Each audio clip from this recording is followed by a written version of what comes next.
Merci d'être avec nous, François Fillon, pour cette première interview de candidat. Bonsoir. Bonsoir. Êtes-vous un homme heureux ce soir? C'est pas le mot que j'emploierais. Je suis heureux d'avoir rencontré les préoccupations d'une grande partie des Français de la droite et du centre, qui m'ont dit pendant cette campagne, au fond, qu'ils en avaient assez de pas être respectés dans leurs choix, dans ce qu'ils sont, dans la défense de leurs valeurs. Et en même temps, j'ai le sentiment d'une grande responsabilité qui pèse sur mes épaules. Le pays va pas bien.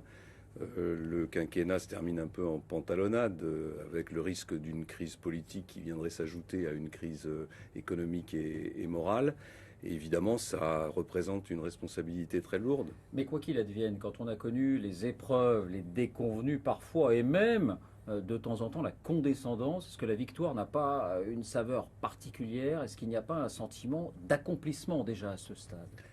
Moi, j'ai jamais douté, donc je ne suis pas surpris aujourd'hui. J'ai toujours pensé, non pas que je gagnerais cette primaire, mais en tout cas que je serais au second tour, parce que le projet que j'avais bâti avec les Français, je savais qu'il répondait à leurs demandes.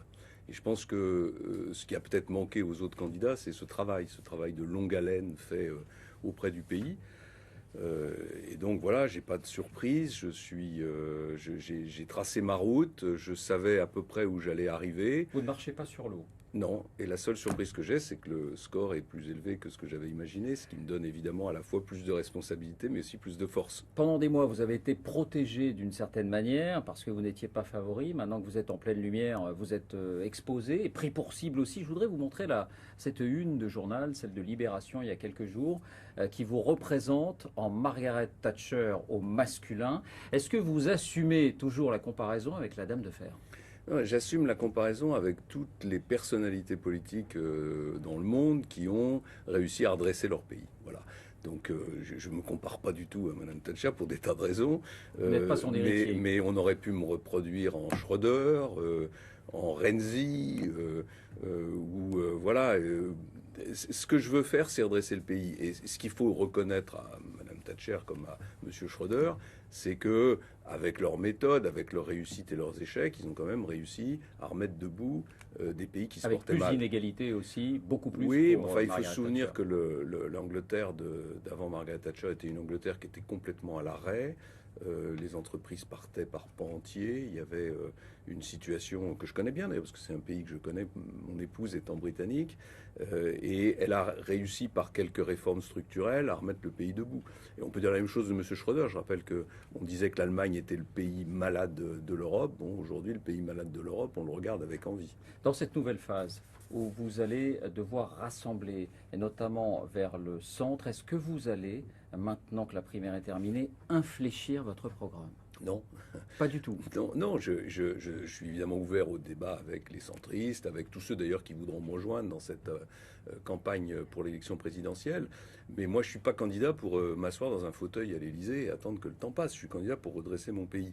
J'ai la conviction que le seul projet qui permet de redresser mon pays, c'est un projet qui, grosso modo, peut se résumer de la manière suivante. Il faut qu'on travaille un petit peu plus parce qu'on travaille moins que tous les autres Européens. Et il faut qu'on dépense un peu moins d'argent public puisqu'on en dépense plus que tous les autres Européens. Donc c'est autour de ce projet-là que je vais continuer d'avancer. Mais est-ce qu'on peut séduire les classes populaires? Ça va être aussi l'un de vos objectifs maintenant pour élargir bien sûr cet électorat avec un programme qui leur promet des efforts, sinon des sacrifices. Travailler plus, effectivement, être peut-être moins bien remboursé. Bon, Et j'en je veux tout de passe. suite arrêter cette polémique sur moins bien remboursé. Ça ne sera pas le cas. C'est pas du tout ce que je propose. Ce que je veux, moi, c'est sauver la sécurité sociale. Et je veux surtout que les personnes les plus modestes, les personnes âgées en particulier, ou les personnes aux revenus modestes, soient mieux remboursées qu'aujourd'hui. Et je voudrais faire remarquer à Mieux tous ceux... remboursé par l'assurance maladie Oui, enfin, on ou va... par les mutuelles? Les deux, parce que déjà aujourd'hui, il y a des mutuelles qui prennent en charge un certain nombre de dépenses. Et donc, il faut simplement définir ce qu'on appelle le panier de soins. Mais je voudrais juste dire une chose. L'accusation que porte la gauche sur il veut privatiser la sécurité sociale, c'est exactement la même accusation qu'on portait contre moi quand j'ai fait la réforme des retraites en 2003. Il veut privatiser, il veut mettre par terre le régime de retraite par répartition. Aujourd'hui, non seulement il n'est pas par terre, mais je considère que j'ai largement participé à le sauver. C'est grâce à moi qu'il y a des gens qui ont commencé à travailler à 14, 15, 16 ans, qui partent à la retraite plus tôt. Et d'ailleurs, la gauche à entériner cette réforme. Voilà, donc il faut faire attention à ce qu'on dit à cette sur violence. la question de l'assurance maladie, parce que vous sentez que Oui, c'est un point oui. qui est très très discuté. Est-ce que vous pouvez nous préciser les soins qui seront effectivement transférés vers un remboursement par des mutuelles et ceux qui resteront dans le giron de Pas l'assurance aujourd'hui. maladie? Je vais travailler avec les professions de santé, avec les responsables de l'assurance maladie, avec tous ceux qui ont un rôle à jouer dans ce domaine pour travailler à un projet qui doit être un projet permettant l'équilibre de la sécurité sociale, bien sûr, mais un projet qui améliore la couverture des soins, en particulier pour les personnes les plus modestes. C'est payant. Voilà. C'est payant, directement payant. On va voir.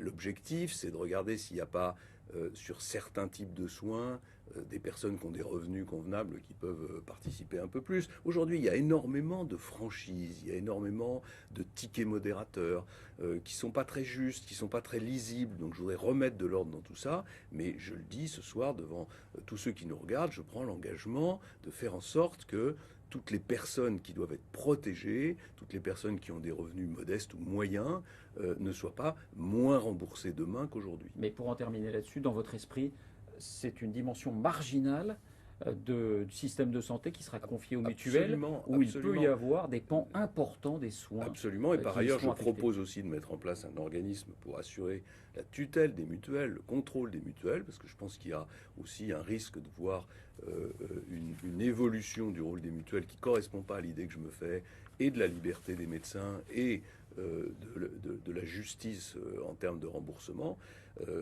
C'est dans mon projet d'ailleurs un sujet qui n'est pas du tout prioritaire, c'est-à-dire que c'est pas dans les premiers mois ou dans les 6 mois. premiers mois ce que je veux faire, c'est remettre le pays debout pour qu'il recommence à produire, à investir et surtout à créer des emplois.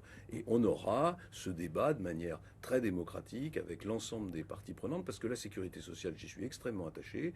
J'ai été ministre des Affaires sociales, j'ai été Premier ministre pendant 5 ans, et à ma connaissance, on a toujours préservé la justice en matière de remboursement. Mais on a compris que pour le reste, vous n'infléchissez pas votre programme.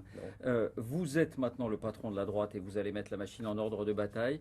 Est-ce que vous pouvez nous confirmer que Laurent Wauquiez ne restera pas, Laurent Wauquiez, sarkozyste entre guillemets, ne restera pas le patron des Républicains, qu'il sera remplacé par Bernard Accoyer, qui est un de vos proches? Non, je ne peux absolument pas vous confirmer ça. C'est une information qui est fausse. D'ailleurs, je remarque qu'on parle de la nomination de Bernard Accoyer au poste de secrétaire général. Le secrétaire général des Républicains, c'est pas Laurent Wauquiez, c'est Éric Woerth.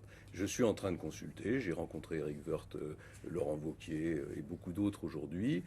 J'annoncerai mes décisions au bureau politique demain, mais ça n'est absolument pas la décision qui est annoncée là. Mais dans votre esprit, des sarkozystes, des jupéistes doivent participer à la sûr, machine de bien campagne, sûr. ou bien ce sera d'abord vos proches? Mais non, absolument pas. Je veux que l'ensemble des forces qui ont participé à cette campagne soient représentées dans la direction du mouvement. Au premier plan. Au premier plan. Donc il y aura des ajustements, parce que c'est normal qu'il y ait quelques ajustements. Il faut aussi que les hommes et les femmes qui m'ont soutenu participent de façon plus active à la vie du mouvement. Mais je vous assure que tout le monde y aura sa place. François Bayrou agite la possibilité d'une candidature qui pourrait vous coûter des points. Est-ce que les discussions sont engagées avec lui pour éviter cette candidature? Pas encore, mais j'ai de bonnes relations avec François Bayrou depuis très longtemps. Je crois qu'il y a un respect mutuel entre nous. Et je pense que François Bayrou sait très bien que la division pourrait conduire à une situation dramatique pour les idées qu'on représente. Donc vous lui lancez un appel? Donc je lui lance un appel. Voilà, on n'a pas besoin de l'intermédiaire de la télévision pour lancer un appel. On va se parler. Mais ce qui compte pour lui comme pour moi, je le pense en tout cas, c'est de redresser le pays. C'est pas de laisser le Front National prendre le pouvoir ou de rendre le pouvoir à une gauche qui est en situation d'échec. Donc il faudra s'entendre. Vous lui lancez un appel, mais sans infléchir votre programme. Est-ce que c'est pas une façon quand même de fermer le... On n'est pas dans la 4e République. On est dans une 5e République où le président de la République va devant le peuple avec son projet. Et c'est pas un projet qui est bricolé avec les partis politiques, avec des accords d'appareil et des accords de couloir. Et je crois que c'est très très important. Et il me semble que la primaire, au fond, elle a démontré que la 5e République fonctionnait toujours. Puisque je suis parti tout seul, sans parti, sans soutien, avec mon projet, et j'ai rencontré plus de 3,5 millions d'électeurs. Tout dernier point, vous accordez toujours aussi peu d'importance au sondage? Je suis extrêmement méfiant sur les sondages. Je pense qu'il faut faire très attention. C'est des photographies d'un instant. Sur les primaires, en plus, il s'adressait Là, je à vous un parle de la corps. présidentielle. Oui, je sais, vous allez me Alors, je parler vais de vous montrer sondages qui sont celui-ci, favorables. sondage Harris Interactive, qui fait de vous le favori de ce premier tour, 26% devant Marine Le Pen, loin devant la gauche, Emmanuel Macron, Jean-Luc Mélenchon. Est-ce que vous dites que ça n'a aucune signification? Je dis que c'est un sondage, voilà, c'est juste une photographie de l'opinion aujourd'hui, au lendemain de la victoire qui a été la mienne à la primaire. Maintenant, il y a un long travail de conviction, de dialogue avec les Français, parce que je ne vais pas m'arrêter de parler avec les Français. Hein, quand j'entends dire que mon programme serait un programme brutal, qui serait rejeté par une grande majorité de Français, pardon, mais ça fait 3 ans que j'arpente le terrain, que je défends ce programme devant des hommes et des femmes qui sont dans des ateliers, qui sont des salariés, qui sont des médecins, qui sont des fonctionnaires. Je ne dis pas qu'ils sont tous d'accord avec mes propositions, mais je ne rencontre pas du tout l'hostilité qui s'est exprimée entre les deux tours, notamment du côté de la gauche. Merci François Fillon.